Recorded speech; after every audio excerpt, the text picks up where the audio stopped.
Hello, hello, Pisces Collective, Sun, Moon, and Rising. Ako po si James. Kamusta po kayong lahat? And welcome po sa James Tarot PH. Diretso na po tayo sa inyong comprehensive, detalyado at hindi bitin na weekly reading for July 21 hanggang July 27. So Pisces, kwentuhan lang tayo. Pag-usapan natin kung anong lalamanin ng mga kapalaran nyo for those dates. Okay po? So sit back, relax, and enjoy our reading for today. Use your intuition. Yun ang po ang magiging balan nyo para makuha mo yung mga para sa'yo this time. Okay? Kung naman yung makaresonate ka, and leave the rest. Yung iba impormasyon ay para po sa ibang Pisces yun, okay? So Pisces, meron pa tayong isang tanong isasagot portion later. So kung meron kang pang malakasang isang tanong, sasagutin natin yan at the end of our reading. So use your intuition para makuha mo yung sagot talaga doon sa isang tanong, isang sagot natin, okay? Sa Pisces, meron tayong Facebook page, James Tarot PH, pwede nyo po sundan ako doon. I don't have personal readings but I have daily tarot readings na ilalabas ko po sa page natin yan sa Facebook. So follow me, James Tarot PH, same logo natin, same image po. So see you there. No? Sa Pisces, thank you again for all of your donations. Saka po sa mga hindi nag-i-skip ng ads, maraming salamat po. Yan lang yung way para supportahan nyo po ang channel natin every time na meron po tayong free reading for Pisces every week. So thank you again for not skipping the ads. Sa Pisces, ano naghihintay sa inyo ngayon July 21 hanggang July 27? Inhale and exhale. At the center of your reading, you have the Queen of Swords. Beautiful. In the area of what you want, you have the Six of Cups. Lovely, lovely, lovely. In the area of what you need, you have the Ace of Swords. Beautiful. In the area of what's affecting your current energy, you have the Ten of Pentacles. Yes, yes, yes. In the area of your near future, you have the King of Cups. Wow. Napakaganda. King and Queen here on isa isip, yung isa damdamin. May pag-uusapan natin kung ano ibig sabihin nito. In the area of your challenge for the week, you have the Hierophant. In the area of your fortune, you have the Four of Wands. Wow, celebration. A milestone indeed this week. Congratulations. In the area of your divine messages, you have the Nine of Pentacles. Lovely, lovely, lovely. At ang outcome mo for the week, Pisces, ano kaya ito? Mamaya basahin natin at bubuksan natin siya kung ano ang outcome, possible outcome para sa life mo this July 21 to July 27. So bago natin basahin in a very comprehensive way ang mga cards mo for the week, alamin muna natin kung ano ang lingering energy in your background. You have the Four of Swords. Okay, this week, Pisces, sinasabi ng spirits mo na may chance ka this week na magpahinga. Meron ka mga bagay na bibitawan o may mga kapanatagan ka ng loob about something in your life. Parang, hay, salamat na sagutin. Hay, salamat, okay na. Hay, salamat, ready na. Parang ganyan. So ngayon, there will be a lot of things in your life na this week magkakaroon ka na parang a sigh of relief, paggaan ng loob at saka makapagpahinga ka na mas mahaba ngayong linggong ito. Whether or not meron kang problema, ngayong linggong ito, masolusyonan na at magiging payapa ka na. Okay? Napakaganda, napakagaan. This is really a blessing for you na for a very long time siguro, maraming beses ka nang kulang sa tulog, kulang sa pahinga, trabaho, very, very busy. Ngayon, magkakaroon ka na maraming tsansa at pagkakataon na isipin naman ang sarili mo, magpahinga tungkol sa isang problema, mawalan ng duda at kaba at alinlangan about something na ngayon parang sabi mo, hay, salamat, okay na yun. Hay, salamat, nakalagpas na. Hay, salamat, wala na. Wala na sa kamay ko, okay na lahat. Parang ganyan. So, there will be a resolution about something. An answered prayer also is being given sa'yo ngayong linggong ito. So, asahan mo daw, may dasal kang hiniling na matutupad ngayong linggong ito. Congratulations. So that is your lingering energy in your background, Pisces, this week is to rest and give time to a lot of things. Sinasabi rin ng spirits mo kung pwedeng umiwas ka muna, no? May mga problema o may mga sitwasyon o chaotic or drama-drama or mga bagay na para sa'yo mo, ay ayoko harapin yan. Ay, sorry, iwas muna ako. Kung pwede ka mag-tap out or leave behind or walk away, go push. Kasi pahalagahan mo daw ang katahimikan, ang peace of mind mo this time, okay? So bigyan mo na kita ng additional oracle cards to clarify kung ano yung mga dapat mong panghawakan for this week, okay? First, you have number 32. Baka special number po ito sa inyo. Hawk Spirit, let Spirit be your guide. Yes, ngayon, magkaroon ka talaga ng kaparatagan na loob na, poprotektahan ako ng spirit guides ko, hindi niyo ako papabayaan, hindi niyo ako dadalhin sa kasamaan, hindi niya ako ililigaw. No? Ngayon, pagkatiwalaan mo daw ang spirit guides mo na gumagawa siya at nagkatrabaho siya ng doble-doble kayod para ibigay sa iyo yung karapat-dapat na para sa iyo. Okay? Another message, you have number 68. Wombat Spirit, be at home. Ngayon, magkaroon ka doon ng marami pagkakataon to be with your family, with your loved ones. Kung ano daw yung tinuturing mo na bahay at tinuturing mo na tahanan. Doon ka daw lagi magstay para makita mo yung kaparatagan ng loob, peace of mind, peace of heart, and relaxation. Okay? Another message you have, number 39, moth spirit, surrender now. Yes, surrender mo. I-surrender mo kay God yung mga bagay na hindi mo na kaya, yung mga bagay na parang, Lord, hindi ko na po alam gagawin ko, surrender ko na po sa inyo. Ipapahinga ko na ngayon yung puso ko, ipapahinga ko na yung kakaisip, ipapahinga ko na yung damdamin ko. Kayo na pong bahala. No, marami kang mga bagay ganun this time. Surrender, be at home, and also spirit, let the spirit be your guide. So ngayon, ipagpasa Diyos mo na yung mga maraming bagay at ipahinga mo na. Ipahinga mo this week. Okay? So Pisces, pag-usapan natin ng yung full spread.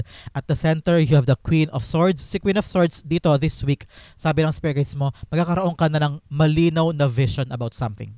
Okay? Malinaw na vision na parang, okay, ngayon gets ko na. Parang, okay, this time around, itigil ko na to kasi malinaw na sa akin kung anong gagawin ko. Mga ganyan. So you're gonna realize a lot of things this week. Ngayon, kaya talagang sapat na sapat at talagang correlated itong dalawang cards mo na to, yung lingering energy mo sa background mo at yung gagawin mo sa linggong ito, talagang tugmang-tugma. Kasi meron kang mga bagay na ipapahinga o bibitawan o parang i-let go because you realized, tama na desperation ko dyan, tama na yung pagkatsaga ko dyan, tama na yung pag-google ko dyan o pag-bebeg, parang God, please ibigay mo sa akin, kailangan ko to, kailangan ko yan, ngayon na please. Parang sa'yo mo, sige na po God, i-let go ko na, hihinga na ako ng maluwag kasi na-realize mo na you don't need to rush anything or darating sa'yo yung mga bagay at the right moment, at the right time. Kaya ngayon, para naging panatag ang loob mo na i-let go ko na po yan, kayo na pong bahala. Ngayon naging clear na ang mind mo at very, very hopeful ka sa future. Nagkaroon ka ng tiwala kay God, tiwala sa sarili mo na what's gonna come for me in the near future ay maganda, maayos, matiwasay. Hindi na ako mag-worry, hindi na ako mag-stress, kakayanin ko to. No? Si Queen of Swords here telling you na alam mo na rin yung boundaries mo, alam mo na rin yung gusto mo at alam mo na yung ayaw mo. At ipapanatag mo na kay God na parang makakapag-relax ka na. Very, very decisive ka din na hindi ka na mag-dwell pa sa past, iiwanan mo na yung mga nangyari sa past. Ngayon, hopeful ka na sa mangyari sa future mo at clear na yung vision mo sa gusto mo at ayaw mo. No? Very, very importante yun, yung mga ayaw at gusto na malinaw sa'yo kasi mas magiging madali sa'yo ang mag-decide about things kasi malinaw sa isip mo kung ano yung tinutumbok mo at kung ano yung ayaw mo sa buhay mo. Very important yun. Decisive ka at malinaw sa isip ang lahat. Okay? Nakita ko rin dito na very open ka na sa mga aring mangyari. Kung dati, meron kang gusto, itong gusto ko, ito po yung plano ko, ito po yung gusto kong outcome, ito lang at ito lang ang gusto ko. Pero ngayon, this week, magkakaroon ka na ng kalinawan ng isip na, ay sige, bukas palad ka na pala sa mga potential pang pwedeng mangyari, sa mga pinto pa pwedeng magbukas sa'yo. Hindi ka na nakasara lang sa isang pintuan o sa isang outcome. Ngayon, nare-realize mo na I'm open na with a lot of things at panatag ka na doon. Hindi ka natakot at hindi ka na nangangamba sa mga aring mangyari. Okay? So, i-rest. Give it to God. Give it to God and it will be okay. Okay? The Queen of Swords being clarified by the Queen of Wands. Wow, two queens. Maraming daw ikaw na parang conflicting emotions and conflicting thinking sa mga bagay na ginagawa mo this time. Gusto mo to, ayaw mo, mamaya gusto mo yan, ayaw mo naman, mamaya ito naman ang gusto mo, mamaya ayaw mo na naman. So, parang merong magkakaiba. Parang tubig at langis, init at lamig. Parang magkakaibang mga idea at gustong gawin na hindi magtugma-tugma. Kaya before nakita ko talaga na marami kang restlessness, marami kang mga alinlangan at pagod na pagod ka na kakaisip at kakagawa para lang matupad yung gusto mo. Pero ngayon parang bigla kang bumitaw at sabi mo, Lord, kayo na pong bahala. Lord, kayo na pong gumawa nito because I cannot take this anymore. Bukas palad po ako sa isip pero natakot po ako sa maaring mangyari.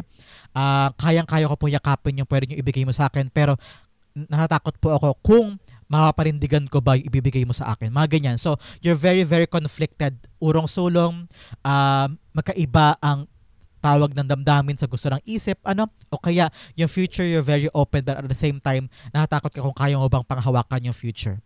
Now, sabi ng spirits mo, be confident sa mga darating. Just be positive ka lang, Pisces. Be positive that everything will go out in your favor, that this is something beautiful. Basta ang kailangan lang, may boundaries ka, may hangganan, may limitasyon ka about other people, about other things, para makuha mo pa rin yung control sa mga bagay na gusto mo maganap sa buhay mo. You cannot just go astray o gusto lang. Kailangan talaga clear ang vision eh. Malinaw sa'yo kung anong gusto mo at ayaw mo, para yun lang ang tutumbukin mo at magkaroon ka ng kaparatagan na kung ano yung ibibigay ko, yun din ang babalik. Okay? just be open. Be open to the future, pero malinaw sa isip mo kung ano yung gusto mo. Okay? Pag sinasabi kong be open, ibig sabihin, baka marami pa akong iba't ibang paraan para makapunta doon, iba't ibang paraan para ma-achieve yun, pero dapat clear sa'yo yung goal. Pero be open sa mga maaaring mangyari moving forward, okay? And be confident. Trust yourself that you can do it, okay? In the area of what you want, you have the Six of Cups. Gusto mo na maka-move on from the past. Gusto mo nang iwanan yung mga bagay na nagpahirap sa'yo o nagpabigat sa'yo. Ano kasi parang pabalik-balik sa buhay mo, no? Either a lover, or a past endeavor or past experiences na parang pabalik-balik na gumugulo sa isip mo o nire-replay mo sa isip mo, you can't seem to quit that or let go of that. Ngayon, parang you just want to reconcile, gusto mo na makipagbate, makipag-ayos sa tao or something that happened in the past. Parang gusto mo nang i-forgive sila o i-forgive ang sarili mo sa mga nangyari, sa mga pagkukulang mo, sa mga nagawa mo o sa mga nangyari talaga sa past hanggang ngayon. Parang minsan pag naiisip mo, napapapikit ka o napapasuntok ka sa hitam, parang ano ba yan? Bakit kasi ganun ginawa mo? Bakit ito sinabi mo? Ngayon, just want to forget that. You just want to reconcile at maging maayos na ang lahat. Maging secured na at maging matiwasay na yung mga gagawin mo this time. Nakita ko rito, it's all about the family setting. It's all about the brothers or sibling or pamilya, kamag-anak ka na. Parang gusto mo na makipag-ayos, gusto mo nang ma-planch ang lahat para makapag-move on ka na at maging relax ka na at maging panatag ka na sa mga bagay-bagay. I'm saying here na parang ready ka na to communicate. Ready ka na to meet them again or ready ka na to let go of what happened in the past and move on ka na, no? Napakaganda, mapagpalaya and very, very freeing moment ito para sa'yo. Surrender now. Surrender the control. Surrender the pain, okay? Para makapag-move on ka na. The Six of Cups being clarified by the Nine of Swords. Yes, masyado mo nung itong iniisip, dinadamdam, nag-overthink ka na rin. Minsan sa inyo hindi na makatulog or hindi na masyadong makagawa ng maayos sa mga task mo kasi iniisip mo itong mga bagay na ito na gumugulo na sa'yo hanggang ngayon. No? Kaya sabi ng spirits mo, harapin mo na. Communicate, talk to them. Parang once and for all, harapin mo na siya, upuan mo na, para matuldukan mo na, para makapag-move on ka na. Para lahat ng issues, lahat ng pinag-usapan, lahat ng drama, lahat ng mga bagay-bagay ay settled na. Napag-usapan na at wala nang babalikan pa. Ganon. Para mawala na rin ito ang mga worry mo, wala na rin yung mga what if, paano ganito, paano ganyan, sana ganito, sana ganyan. Huwag mo daw pangunahan ng negatibo, Pisces. Just do what you can, kung ano yung lumabas sa damdamin mo, lumabas sa bibig mo, yun. At huwag mo na daw masyado pang paghandaan para hindi ka lalo mamroblema. Gawin mo lang siya, harapin mo, and let go. Okay? Let go of perfection, let go of sana ganito mangyari sa plano ko. Just do what you can and it will come to you on the proper way kung anong dapat maganap. Okay? In the area of what you need, communication. You need clear communication with these people, with this job, or with this endeavor na gumugulo sa isip mo para makapagpahinga ka na at para makapag-relax ka na. No? Para makawala na sa damdamin mo yung bigat, yung sama na loob, yung pinaproblema mo, no? Para totally makaalpas na sa katawan mo yung bigat na yan, is a clear communication, kailangan mo ito. Okay? And I'm seeing here na maghihilom naman daw yung mga dapat maghilom. Okay? There are things na parang kailangan mo na makapag-relax, kailangan ng harapin, kailangan ng kausapin, kailangan ng linawin sa kanya. So talk to them. Kailangan din daw, Pisces, paghandaan mo rin yung pag-uusap. So ngayon, isipin mo na kung paano mo siya haharapin, ano yung pauna mo sasabihin, na para hindi mauwi siya sa miscommunication, hindi mauwi sa taasan ng boses o sa emosyong sumasabog. No, ngayon, isip daw pairalin. Diskarte sa isip para magkaroon ng clear communication at para makuha mo yung great outcome sa pag-uusap na yan at maging panatag ka na daw. Okay? Clarify natin si Ace of Swords. Ace of Swords being clarified by the Emperor card. Yes, harapin mo na talaga. Maging matapang ka daw at maging wais ka na harapin na yung katotohanan and clear up the air. Harapin mo na yung issue, pag-usapan nyo na, maging mapagkumbaba ka din daw sa approach mo. Hindi mo daw kailangan maging controlling o puwersahin, no? Kung ano lang yung dapat pag-usapan, pero kung hanggang dun lang. Learn daw to acknowledge the boundaries. And also, kung hindi ka pa handa pag-usapan yung isang certain issue, okay lang yun. But basta at least, sinisimulan mo na yung path for clearing things up, no? Nililinis mo na, in-actionan mo na, at nagiging wais ka na this time. Alam mo na kung ano yung sasabihin, hindi ka napapatol, pero i-address mo yung issue at itatry mo siyang isolve. Ngayon, maging emperor ka, maging brave enough ka to really take action on it. actionan mo na siya. Huwag mo nang tulugan, huwag mo na ipagpasa, walang bahala. Kailangan na siyang actionan now, okay? In the area of what's affecting your current energy, you have the Ten of Pentacles here. Si Ten of Pentacles, sinasabi niya na parang, ngayon isipin mo lang daw yung mga pangmatagalang bagay. Huwag mo na daw pahalagahan yung mga bagay na parang dalian lamang o nakaapekto sa growth mo o nakaapekto sa pag-abante mo sa buhay. Kung naapektuhan na daw yung issue na yan ng iyong peace of mind, ng iyong tahimik na buhay, kailangan mo nang harapin kasi for the long term, maapektuhan ka niyan eh. So ngayon, sabi ng spirit guides mo, maging bukas palad ka sa maaari mangyari in the future, move on ka na. Yung mga nangyari sa past na yun, hindi mo na mababago yun, hindi mo na mare-retrofit pa o mare-reorganize because tapos na eh. It's just in the past. Ngayon, ang harapin mo daw yung future kasi doon daw nakasalalay ang pangmatagalan mong kita, pangmatagalan mong gagawin or endeavor in the near future. Nakita ko na may chance ka pa na in-nurture ang relationship mo with a family member or with a younger member of the family, whether anak mo to, pamangkin, or apo. Parang may pagkakataon may pagkakataon pa para buuin ang mga relasyon o buuin ang stability ng life nyo moving forward. Nakita ko na bukas ka na, hindi ka na sarado, hindi ka tulad dati. Ngayon open na yung communication mo at aalamin mo lang yung katotohanan. You gotta stand with the truth. Yung sabi mo, panghawakan ko lang yung katotohanan at doon magbabase yung feelings mo moving forward. Ngayon kakaroon ka na rin daw ng confidence na just be glad and be positive that everything is gonna be smoothly taken care of. Nakita ko na everything now is falling into places at magiging matiwasay na rin moving forward. Some of you magsisimula na ng negosyo o meron ka nang i-implement na magandang solusyon sa negosyo mo kaya magiging panatag ka na. O kaya, this time around, hahabulin mo na yung mga bagay o haharapin mo na yung mga bagay na alam mong para sa'yo. Very clear na ang mind mo. Magkakaroon ka na ng confidence na harapin yon, puntahan yon, i-chase yon kasi alam mong, dito, pang matagalan to. Long-term gain ko ito. Dito talaga ako mag-i-stay. O ito talaga yung relasyon na gusto ko para sa sarili ko. Kaya, very, very open ka na harapin yon, yakapin yon. Okay? Because this will give you a long-term, lifelong gains para sa'yo. Okay? The Ten of Pentacles being clarified by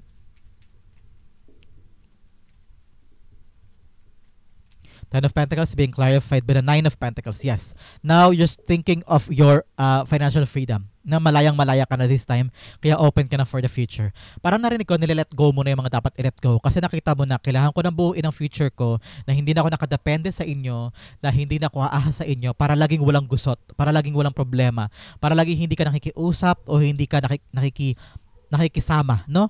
Naisip mo kasi na dahil wala akong pansarili ko, laging kailangan ko makibagay sa kanila kahit nahihirapan ako. Kaya nagkakaroon ka ng mga restlessness, hindi ka makatulog, hindi ka makapagpahinga kasi lagi may gusot. Ngayon sabi mo sa sarili mo, malinaw na sa isip ko, in the near future, ito na haharapin ko, ito na kukunin ko at confident ka na gawin yon. Kasi nakita kita na this time around, hahabulin mo na yung mga bagay na pansarili mo. Independence, financial freedom, financial independence para sa'yo. Ito yung long term mo makukuha. Long term ito. Nagiging maligaya ka na, unti-unti ka nang sumasaya, unti-unti ka nang nabubuo mo ulit yung sarili mo. Na dati, hirap na hirap ka. Ngayon, meron ka ng pandukot dyan, meron ka ng panggastos doon, kaya mo na mag-isa, no? Ine-enjoy mo na yung pansarili mo, ine-enjoy mo na yung sarili mong ginagawa na for the future, alam mo, kaya mo siyang i-stretch for a very long time. Nakita ko ng isang babae ngayon, dati, umalis ka na sa trabaho mo kasi hirap na hirap ka na. Ngayon, nakapagpatayo ka ng negosyo mong pansarili mo. Kaya very, very paratag ka na. Hindi ka na stress out, hindi ka na nagigising na super aga, binubungangaan ka. Ngayon, maluwag na sa damdamin mo na yakapin tong bagong endeavor, negosyo o trabaho na magudulot sa'yo na maraming pera. At perang mahikip mo for yourself hanggang sa mag-retire ka. So, congratulations. For some of you, nakita ko na may papasukin kang bagong endeavor, pwedeng trabaho o negosyo na pangmatagalan. Kahit napapagod ka, kahit na maraming dapat buhisiin, nakita ko magiging maligaya ka. At ine-enjoy mo yung kada proseso at kada araw. At nagdudulot yun sa'yo ng kapanatagan, nagdudulot yun sa'yo ng paghinga ng maluwag. So congratulations, Pisces. In the area of your near future, eto ka, King of Cups. Nakaupo ka dito at talagang ine-enjoy mo yung buhay mo away from the chaos na dinaanan mo dati. Kung meron sa inyo, parang I'm seeing here, nakabuo ka ng sarili mong pamilya, nakabuo ka ng sarili mong support group. Kung gusto mong solo ka pa rin, nakita ko dito na meron ka mga tao sa paligid mo na hindi nagdudulot sa'yo ng pain, sorrow, problema, no? Parang relax na relax ka na. Sitting here, balance ang buhay. You know how to give and you know kung saan hihinto, tapos bumabalik din sa iyo yung mga bagay na binigay mo. Natutunan mo na yung equal give and take. Dati bigay ka lang ng bigay, gawa ka ng gawa, tapos wala ka nakikita for yourself, wala kang tinitira sa sarili mo. Ngayon, nakita kita, kaya mong ipahinga ang isang bagay kapag alam mong sobra na. Parang na-learn mo na rin yung boundaries mo at na-learn mo na rin na hindi ko kailangan kayong i-please, hindi ko kayo kailangan isama sa buhay ko kung ayaw nyo sa akin, hindi ko kailangan makisama sa inyo o para ipilit ang sarili ko sa inyo. Ngayon, panatag ka na where you are. No, kontento ka sa kung ano meron ka at walang kahit sino man ang makakasira ng contentment na yon. Anybody in your life can really tell you something o sirain ka or sabihan ka na kung ano-ano, pero ikaw hindi ka nagpapa-apekto kasi panatag ka na. Sigurado ka na sa sarili mo. You're very, very self-assured. And parang kahit anumang sabihin nila, okay, sabihin mo yan, okay lang. Kasi parang sabi mo, kontento na ako, kompleto na ako eh.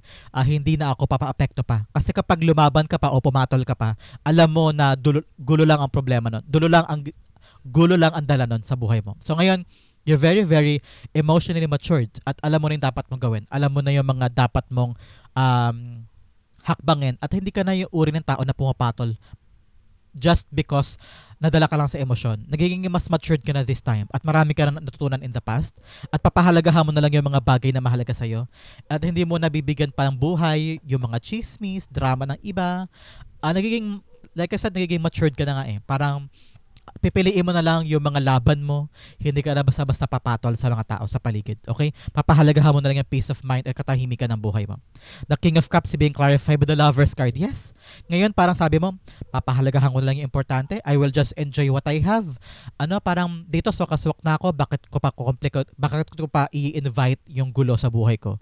Pag medyo mayroong taong magulo, bibitawan mo na siya. Parang ngayon mas kilala mo na yung mga tao sa paligid mo at alam mo na yung mga dapat mong pahalagahan away from someone or away from people na akala mo before importante sa buhay mo na hindi mo kayang wala sila, na napakasaya kasi pagkasama sila, di ba? Pero you're gonna realize na sila pala yung nagdudulot ng problema, sila pala nagdudulot ng drama, na ngayon puputulin mo na at paparitilihin mo na lang yung peace of mind, peace of heart sa buhay mo, no? Nakita ko rito na you will attract the right people na magdudulot sa iyo ng peace of mind mo. Yung mga karapat-dapat na tao, karapat-dapat na trabaho, o endeavor, o career. Nakita ko na very, very kontento ka sa mga choices mo. Sa mga bagay o tao na pinili mo, magiging masaya ka with them. At hindi mo sila paghihisihan na nasa buhay mo sila. Okay? Very, very happy for you. In the area of our challenge for the week, ang challenge sa iyo, Pisces, for the week is to listen. Listen to the advice of people around you. Meron daw tao nagpapayo sa iyo this week na kailangan mo pakinggan. Yan. Kailangan mo daw pakinggan, kailangan mo i-balance sa buhay mo. Parang, ay, why not? No, why not i-try ko yun? Why not pakinggan ko yun? Baka makatulong sa akin yun. Kasi baka sarado ang isip mo, no? Kaya talaga importante sa iyo maging malawak ang isip eh. Maging bukas. Be open with the communication. Huwag mo laging isipin, ay, alam ko na yan. Ay, kaya ko na yan. Sorry. Alam ko na yan. Hindi mo na kailangan sabihin pa sa akin. So ngayon, maging bukas ka daw sa payo, sa kritisismo, sa puna, kasi baka makatulong yun sa'yo moving forward. Hindi mo kailangan laging isara ang isip mo sa mga bagay porke magaling ka na o porke alam mo na yun, no? Stock knowledge will not give you the totality of what you want eh. Parang yung stock knowledge, nakatulong yun dati. Ngayon, kailangan mo pang aralin pa. So ngayon, wag mo daw isara ang isip mo sa mga maaari mo pang malaman, maaari mo pang matutunan, sa mga payo o tulong ng ibang tao because that will lead you also to a good outcome. Mas bibilis daw ang mga bagay kung ina-open mo ang sarili mo sa tulong ng ibang tao. Nakita ko rin dito na go to church more, Pisces. Magdasal ka daw mas often pa. And also cling more to your spiritual power. Kasi ngayon yun daw magdadala sa iyo ng answered prayer mo. Go closer to God. Palakasin mo daw yung spiritual power mo this time, okay? Kung iba man po ang religion natin, mga nanonood sa atin na Pisces, ngayon mas palakasin mo daw ang iyong tawag sa Diyos, pagdadasal, meditation, para makuha mo talaga yung mga pagdasal mo sa Kanya, okay? The Hierophant is being clarified by the Queen of Pentacles. Yes, ngayon siguro na may problema ka tungkol sa iyong kaperahan, tungkol sa iyong mga binabayaran, sa mga bill, sa mga gusto mong makamit sa buhay mo, at nakita ko dito na sabi ng spirit guides mo, pagtuunan mo doon ng pansin yung finances. Yung lumalabas, pumapasok, binibili mo, pinagkagastusan mo, inuutangan mo siguro. Ngayon, magkaroon ka doon ng masyado pang pag-aaral o no, either sa YouTube marami namang tutorials about financial handlings or pag-iipon o pag-i-invest o kaya mga paraan kung paano ka kumita pa. Ngayon sabi ng spirits mo, pag-aralan mo pa, magkaroon ka doon ng marami pang pag-aaral. Marami ako nakita tutorial sa YouTube kung paano gumawa ng gantong sabon o kaya tutorial kung paano magluto ng ganto, magluto ng ganyan. Baka makatulong yun sa'yo, additional mong income. Pwede ka magluto ng mga gantong kakanin o gantong mga desserts, pwede mong aralin yan sa YouTube o magtanong-tanong ka sa someone na expert sa business na makatulong sa'yo para umalagwa yung kaperahan mo, no? Ngayong linggong daw ito, pagtuunan mo doon ng pansin ng iyong kaperahan, learn more on how to handle this at kung paano pa siya i-multiply, okay? Bigyan pa kita ng Monology card for your challenge for the week. Magpapalakas sa loob mo, magpapalinaw sa isip mo kung anong dapat gawin, okay?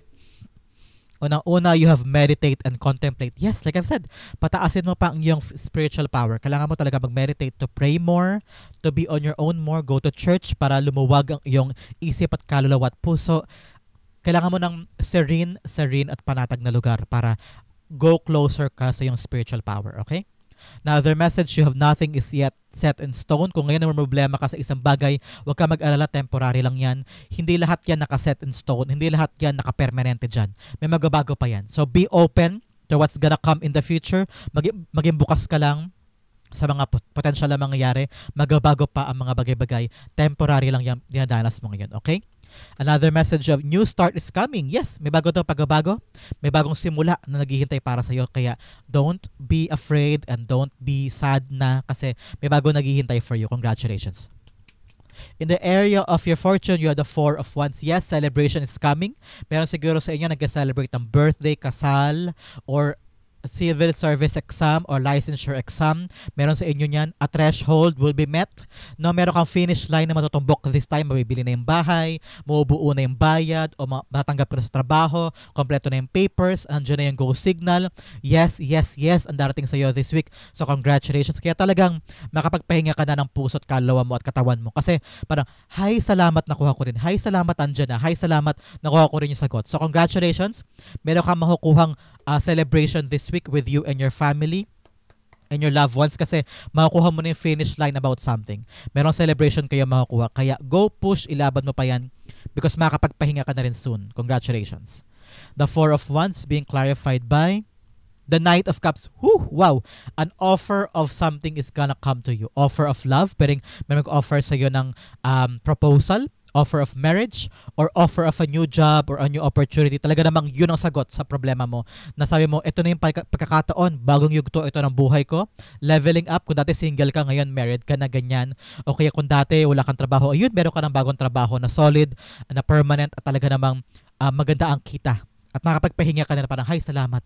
Tapos na yung pangamba ko dun. Because this offer will give you the celebration and bagong yugto sa buhay mo. Congratulations, Pisces.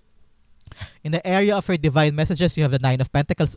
Dalawang beses pa lang lumabas sa Nine of Pentacles. Hindi ko nakita kanina. At tatlong nine na pala ito. 999 is all about reflection. It's all about release pala. It's all about release. Releasing of something in your life. Parang i-release mo na yung tension, i-release mo na yung pain, i-release mo na yung pangamba at duda, magpahinga ka naman. Ipahinga mo na yung isip at puso mo about something. Mapapasayo yan at the right time. Huwag mo nang pagudahan, wag mo nang ikatakot, wag ka na magkaroon ng alinlangan, okay? Just release the control, release the fear, okay? With the Nine of Pentacles in the divine messages, ngayon daw talaga ang pagkakataon na i-enjoy mo ang buhay. Enjoy. Wag ka na masyadong nakakunot ang noo, wag ka na masyadong seryoso sa mga bagay-bagay. It will come at the right time, okay? It will come at the right time. Ngayon, i-enjoy mo daw yung meron ka. Alam ko, marami ka pang pangarap, marami ka pang gustong makuha, marami ka pang goals, pero in the process, God loves people who are very thankful, who are very grateful, because gratefulness is a magnet. Nakita ko yung quote na yan.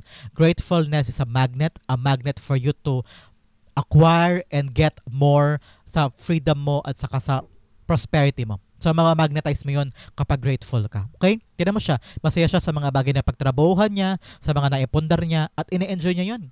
Para sa kanya, yung luxury na yun. At sinashare niya yung iba sa ibang tao. So, ngayon, enjoy, be grateful, Yan ang paalala sa'yo ng spirit guides mo ha. I-enjoy mo yun ngayon para kapag dumating yung mga bagong blessing, kaya mo rin siyang pahalagahan at kaya mo rin siyang ipagpasa Diyos at ipagpasalamat sa Diyos, okay? Ang gusto lang naman ni God, maging grateful ka sa meron ka para ibigay niya sa iyo yung mga bagay na gusto mo pa, okay? The Nine of Pentacles being clarified by the Eight of Wands. Yes, patungo ka pa rin daw sa right direction, kaya huwag ka na matakot, huwag ka na mangamba. Eight of Wands is the deliver of good news after good news after good news. Mag-focus ka lang daw sa kapirahan mo, mag-focus ka sa ginagawa mo, at magiging okay din ang lahat. Huwag mong puwersahin, huwag mong dibdibin, just enjoy. Enjoy the process, at nasa tamang direction ka naman Hindi ka nalilihis, hindi ka naliligaw. Siguro ngayon iniisip mo, tama ba to? Tama ba yan? Tama ba tong ginagawa ko? Tama ba tong desisyon ko? Is this the right path? Is this the right way? Yes, that is the right way. You're on the right direction. You're on the right path. Kaya tama lang yan. Gawin mo lang yung magagawa mo. Gawin mo lang yung kaya mo. And just enjoy the process. No? Enjoy the process para maging masaya ka, para maging panatag ka. Okay? Ang outcome mo, pag-usapan natin ngayon. But first, bigyan muna kita ng fortune cards for the week. Okay?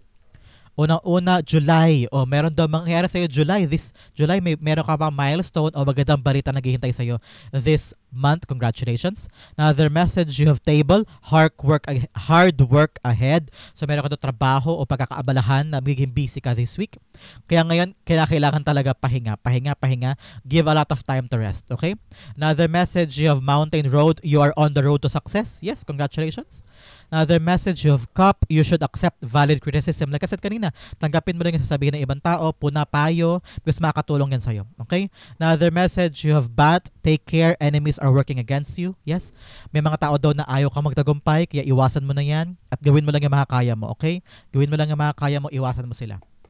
Another message, you have flute, disappointment in a friend of a lover. Yes, meron ka daw mga dissatisfied o mga dismaya tungkol sa yung friend of a lover. Kailangan mo lang ipahinga yan, let go of the control, and magpasensya ka masyado. Okay? Pagpasensya ka pa. Fair man, lalaki daw na mistiso o puti ang buhok. Baka yan ay mga tao sa paligid mo na yan. Yan ang kanilang identification na kailangan mo daw pag-usapan o kailangan mo daw isipin this time. Baka meron kayong dapat ayusin. Okay? Another message, you have jog, light-hearted, carefree time. Like I said, kailangan mo daw mag-relax, to have fun, to enjoy what you have. Okay? Another message of hat, you will be playing a different role. O sabi ko sa iyo, may bago kang gagawin, bagong posisyon, bagong yugto sa buhay mo. Congratulations. Another message, you have bread, period of prosperity and abundance. Congratulations. Magkakaroon ka talaga ng kayamanan, paglago at pag-abante sa buhay mo. Congratulations. Ang outcome mo for the week, but first, ihanda mo ng iyong isang tanong ha. The outcome for July 21 to 27 ay 10 of Cups. Wow. Happiness for you and your family. Ero talagang darating sa iyo na threshold o milestone na matagal mong hinintay, matagal mong pinagtrabahuhan. The offer is coming at bagong yugto na ng buhay mo, bagong yugto ng buhay mo at ng pamilya mo, talaga magiging maligaya ka. I'm seeing you giving them their needs. Provide mo na yung gusto nila. Provide mo na din yung para sa sarili mo. Provide mo na rin yung para sa kinabukasan. Kaya makapagpahinga ka na, makapag-relax ka na. Pero sabi mo, ay salamat, may sagot na ako for the house, may sagot na ako for the pagpapaaral ng mga anak, may sagot na ako para sa nasisira naming parte ng bahay na kailangan ayusin, meron ka ng panglaan doon, o kaya makakalipat na kayo for a very solid house, nakita ko rin yan. But for some, nakita ko may gagaling sa sakit. No, may gagaling sa sakit and very, very, healed ka na. Congratulations. At ito na yung bagong simula for your family. Bagong simula. So congratulations, Pisces. Okay? So the 10 of Cups, clarify natin. Talagang a new start is coming. Bagong yugto ang papasukin mo. So talaga namang bagong fresh, new life, leveling up for you and your family. Congratulations. Nakita ko sobrang saya mo, sobrang happy mo. This is really a life-changing, happily ever after card yan. 10 of Cups being clarified by the Knight of Wands. Yes, Knight of Wands is the deliverer of good news. Ito ha, merong bagong balitang darating for you and your family na ikakatuwa mo, ikakaligaya mo this week. So, antabayanan mo yan. At nakita ko rito, just enjoy the process and you will be happy with what's coming up para sa buhay mo. Congratulations. A new event, a happy event for you and your family na ikakatuwa nyo. Pwedeng new job, new opportunity, new house, or new baby para sa mga naghahangad dyan ng bagong family member o paglago ng pamilya or a new family business yan. So congratulations para sa iyo, Pisces. Congratulations. That is your July 21 to 27 reading. Dumako na tayo sa iyong isang tanong, isang sagot. So Pisces, close your eyes and concentrate on that question. Spirit guides and the Holy Spirit, sagutin natin ang tanong ni Pisces this time. You have 1, mabilis na lang to Pisces ha, and you have 2. Bigyan din kita ng Angel Whisper card to clarify all the messages from your angel guide naman ito. So, because your angel guide, nasa tabi mo ngayon at nililinaw niya sa'yo itong question mo. You have 1 and you have 2. Okay, Pisces, open your eyes, inhale and exhale. This is the answer to your question. You have the Wheel of Fortune upright. You have the Chariot card upright. You have the situation will improve. And you have ask for help from others. Okay, Pisces, sa question mo, sabi ng spirit guides mo, yes. Gagaan, aayos, magkakaroon ng magandang resolution o magandang outcome yung question mo. Kunin mo yan, the answer is yes, it will give you the good fortune. Sabi naman ng Chariot card upright, magtutuloy-tuloy na yung magandang fortune mo dyan. Mag-aabante na walang delay. This giving you the boost moving forward at magandang-maganda ang resulta nito. The universe is protecting you, guiding you, at ready ka na daw na yakapin yung sagot sa question mo. So congratulations. Something fruitful is gonna come, magandang-maganda ang dulot sa iyo nito moving forward. Sabi naman ng angel mo, the situation will improve. Akala mo siguro ngayon maraming problema, maraming nangyayari. Magkakaroon daw yan ng improvement. So talagang magandang kapalaran, umaangat ka na, magkakaroon na ng magandang resulta, and the universe is favoring you this time. Okay? Sabi pa ng angel mo, magtanong-tanong ka daw, ask for help from others. Kailangan mo daw talaga ng ibang tao para makatulong sa'yo, para magkaroon na ng magandang resulta, gumana na at umandar na ang kapalaran in your favor, at magkaroon na ng resolution o pag-andar o pag-abante yung question mo. Okay, Pisces? The answer is yes. Kung tatanong ka na yes or no, the answer is yes. It will be yours at abante na yan. Congratulations, Pisces. That is the answer to your question. Hopefully po yung nakasagot yan sa inyo. Nagbigay linaw sa question mo. This is also your July 21 to 27 reading. Saan po kayo nakarelate, saan po kayo nakaresonate. Comment down below and I'll be reading your messages. Thank you again for watching hanggang dulo, Pisces. This has been James for James Sarah PH. God bless everybody.